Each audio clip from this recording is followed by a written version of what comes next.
Hello दोस्तों, आप जानते ही होंगे कि आज के टाइम पर सबसे अमीर इंसान जेफ बेजोस हैं, जो अमेजॉन के फाउंडर हैं। उनसे पहले बिल गेट्स थे। बट क्या आपको पता है कि बिल गेट्स से पहले दुनिया का सबसे अमीर इंसान कौन था, वह भी कई सालों तक। 1982 से लेकर आने वाले कई सालों तक जो इंसान दुनिया की सबसे अमीर आदमी की पोजीशन पे था, उसका नाम था सैम वाल्टन।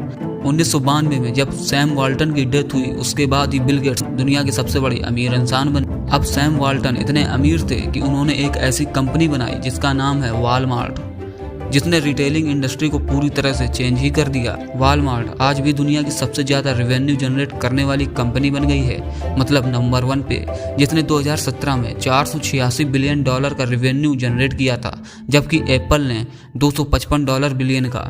आज के टाइम पर वॉलमार्ट की टोटल 11,277 स्टोर्स हैं और क्लब्स भी हैं। वॉलमार्ट में टोटल 2.3 मिलियन लोग काम करते हैं, जो दुनिया की किसी भी प्राइवेट कंपनी में सबसे ज्यादा हैं। एक दिन में जितने लोग सभी वॉलमार्ट स्टोर्स में जाते हैं, उतनी पूरी कनाडा की पॉपुलेशन भी नहीं है।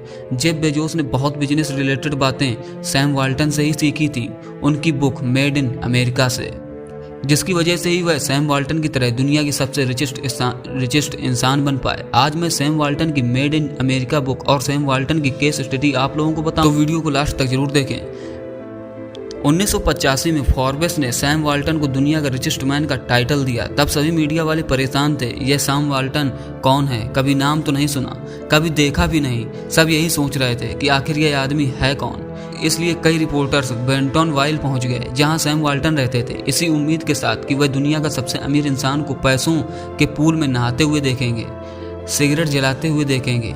बट जब रिपोर्टर्स की ये एजम्पशन चूर चूर हो गई, जब उनको पता चला कि सैम वाल्टन को स्पोर्ट्स कार चलाने की बजाय एक पुरानी ट्रक चलाते हैं जिसके पीछे पिंजरे लगे हुए हैं उनके कुत्ते रखने के लिए, उन लोगों को पता चला कि सैम वाल्टन किसी फैंसी सैलून में बाल कटाने की बजाय पास की छोटी सी सैलून से अपने बाल कटवाते हैं। डिजाइनर फैंसी कपड़े पहनने की बजाय अपनी दुकान के सस्ते कपड़े और एक टोपी पहनते हैं। मतलब बिल्कुल सिंपल तरह से जीने वाले इंसान थे। बट हाँ, इसका मतलब यह भी नहीं था कि वह कंजूस थे, नहीं, बल्कि असल बात यह थी कि वह पैसों की वैल्यू समझते थे। उन्होंने अपने लाइफ टाइम अराउंड 18 एयरप्लेन्स खरीदे थे, बट एक भी उसमें से न्यू एरोप्लेन्स नहीं थे।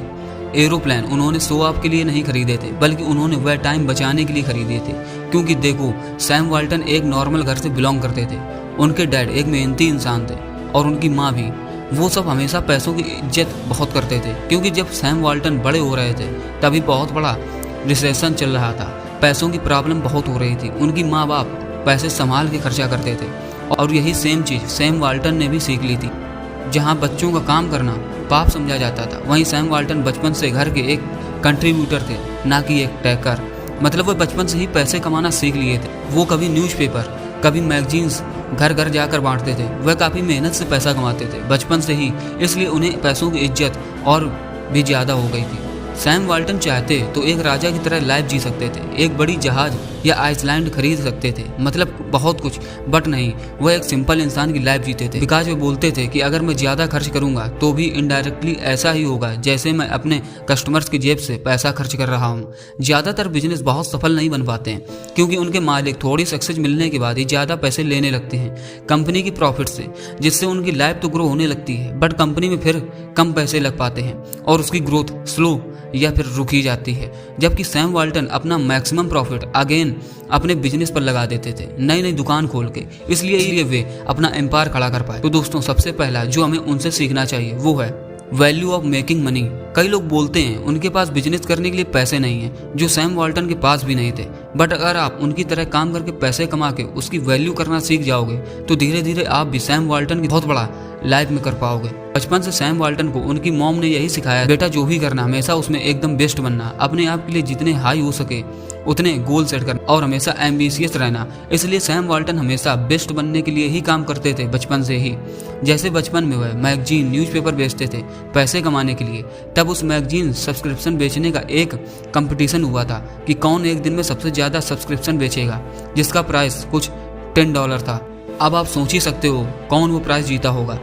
जहां आजकल के माँ बाप अपने बच्चों को खेल कूद से दूर रखना चाहते हैं, वहीं सैम वाल्टन फुटबॉल, बास्केटबॉल और बास्केटबॉल जैसे गेम भी खेलते थे और गर्मियों में स्विमिंग करने जाते थे, और इस सब चीज़ों में उनके रिकॉर्ड बहुत अच्छे थे। एक अमेजिंग फैक्ट है, सैम वाल्टन ने जो भी गेम खेलते थे उन सब गेम वही जीतते थे। जितना भी सैम वाल्टन की टीम मैच में हार जाती थी उनमें सैम वाल्टन किसी न किसी वजह से नहीं होते थे, बात जो भी थी। लेकिन इस बात ने सबके दिमाग में बैठा दिया था कि हमेशा जीतना ही उनका हक है, और उनकी यही बिलीव ने उनकी ज़िंदगी भर बहुत आगे लेके आए।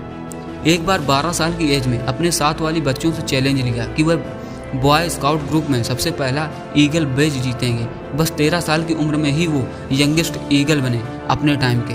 देखो फ्रेंड्स, यह सब बातों से आप गलत मत समझना। ऐसा नहीं था कि वो बहुत टैलेंटेड थे बचपन से, जिसे ऊपर वाले ने कोई तोहफे दिए थे। नहीं, ऐसा नहीं है। बल्कि बात तो यह थी कि वह बहुत ज़्यादा मेहनत करते थे हमेशा सबसे आगे रहने के लिए।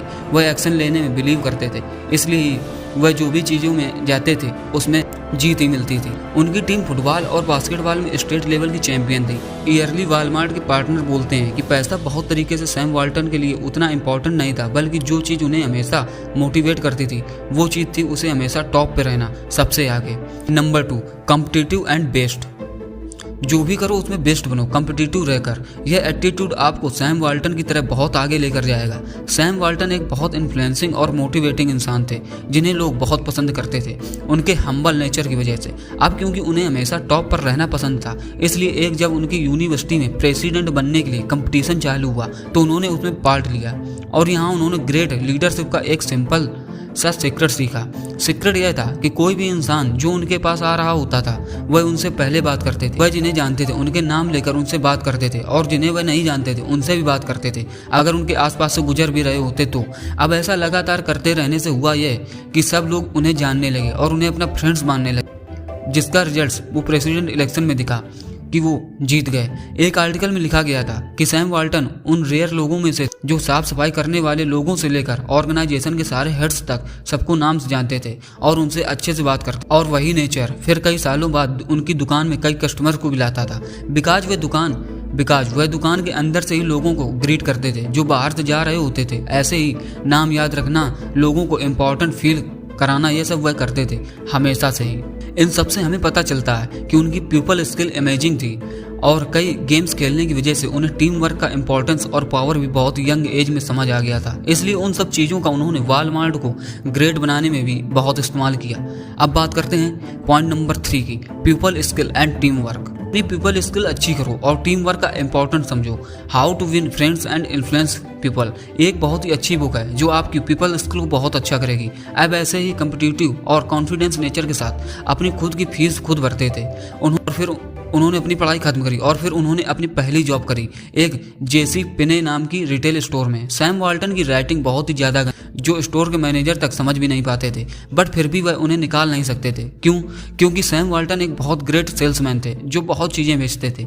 अब क्योंकि वह हमेशा टॉप पर ही रहना पसंद करते थे, इसलिए उन्हें अपने फादर इन-लॉ से उधार लेकर एक खुद की स्टोर खोल दी जो बेसिकली बेन फ्रैंकलिन नाम की वैरायटी स्टोर की फ्रेंचाइजी थी, न्यूपोर्ट नाम की जगह पर। उस जोश में उन्होंने अपनी दुकान तो ले ली, बट लेने के बाद उनको पता चला कि यह दुकान का रेंट नॉर्मल दुकानों से काफ़ी ज़्यादा था। बट सैम वाल्टन ने यह सब बातों पर फोकस करने की वजह उन्होंने ये एम किया कि वो उसी स्टोर को जो उनके आने से पहले काफ़ी लॉस में जा रही थी, उसी स्टोर को वो न्यूपोर्ट की बेस्ट और मोस्ट प्रॉफिटेबल स्टोर में बदलेंगे।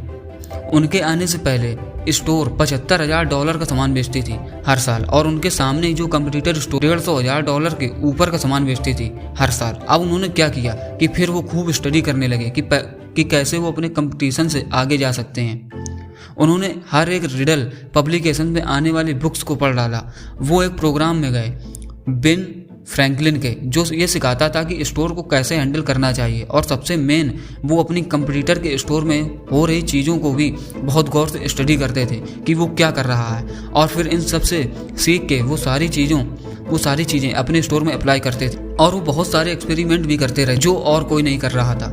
एग्जाम्पल, उन्होंने अपने दुकान के सामने एक पॉपकॉर्न की और एक आइसक्रीम की मशीन लगा दी, जिसकी वजह से उन्हें काफ़ी एक्स्ट्रा प्रॉफिट और लोगों का अट्रैक्शन भी मिल रहा था, और ऐसे ही धीरे धीरे वो स्टोर हिट होने लगी। अब बात करते हैं पॉइंट नंबर 4 की, learn, experiment and focus to win. Negative पे फोकस करने की बजाय जीतने पर फोकस करो, सीखते रहकर और एक्सपेरिमेंट, अब कोई न्यू एक्सपेरिमेंट्स करके इवन रूल्स तोड़ के वह अपना स्टोर चलाने लगे। एग्जाम्पल से समझें कि बेन फ्रैंकलिन की फ्रेंचाइजी लेने का एक रूल यह था कि उन्हें एटलीस्ट 80% सामान बेन फ्रैंकलिन से डायरेक्ट खरीदना पड़ेगा, बट सैम ने 70% तक या कोई बार उससे भी कम सामान बेन फ्रैंकलिन से खरीदते थे और बाकी बाहर से खरीदते थे ताकि वह चीज़ें सस्ते में बेच सकें कस्टमर्स को। ये स्टोरी जो एक की लेसन सिखाएगी आपको वॉलमार्ट की सक्सेस का। देखो होता यह था कि बेन फ्रैंकलिन वाले अंडरवियर सैम को $2.5 की डोजन बेचते थे, जिससे सैम कस्टमर्स को $1 में 3 बेचते थे। बट फिर जब सैम को पता चला कि वही सेम अंडरवियर वह हैरी नाम के सेलर से $2 की डोजन खरीद सकते हैं, तो उन्होंने फिर उनसे ही वह लेने लगे और $1 की 3 बेचने की बजाय वो $1 की 4 यूनिट बेचने लगे। अब इससे उनका प्रॉफिट 1 यूनिट पे तो कम हो गया, बट क्योंकि अब ज़्यादा लोग उस चीज़ को खरीदने लगे, बिकॉज वह सेम चीज़ दूसरी दुकान में महंगी थी, इसलिए उसके टोटल प्रॉफिट ज़्यादा। अगर समझो एक 80 सेंट्स ने खरीदी चीज़ को जो नॉर्मल $1.2 में बिकती है, उसे बस $1 में बेच दिया, इससे उनके प्रॉफिट 20% कम होते थे 1 यूनिट पे। लेकिन नॉर्मली ऐसा करने से होता यह था कि 3 गुना ज़्यादा लोग वही सेम चीज़ खरीदने लगते थे, चीज़ें सस्ती देखकर, जो उनकी टोटल प्रॉफिट को बहुत बढ़ा देती थी। इसे बोलते हैं प्रॉफिट फ्रॉम वॉल्यूम, और यही रियल एसेंस होता है डिस्काउंटिंग का, जो आज कोई बड़ी companies including Amazon Sam Walton से सीख करके कर रही है। ये ऐसे सब एक्सपेरिमेंट और रूल तोड़ना बेन फ्रैंकलिन की हेड्स को जरा भी अच्छा नहीं लगा, बट अगेन वह उनका कुछ भी नहीं कर सकते थे, बिकॉज सैम ने उस लॉस्ट खा रही स्टोर को एक बहुत प्रॉफिटेबल स्टोर बना दिया, जो साल के अब $75,000 कमाने $250,000 और उससे भी ज़्यादा डॉलर्स की सेल करने लगी, जिससे at the end Ben Franklin को भी बहुत प्रॉफिट हो रहा था। देखो दोस्तों, यही पावर होता है रिजल्ट्स क्रिएट करने का। दोस्तों अगर वीडियो पसंद आए तो वीडियो को लाइक और चैनल को सब्सक्राइब जरूर करें। मिलते हैं नेक्स्ट वीडियो में ऐसे ही एक बिजनेस स्टोरी के साथ, तब तक के लिए आप सबका धन्यवाद।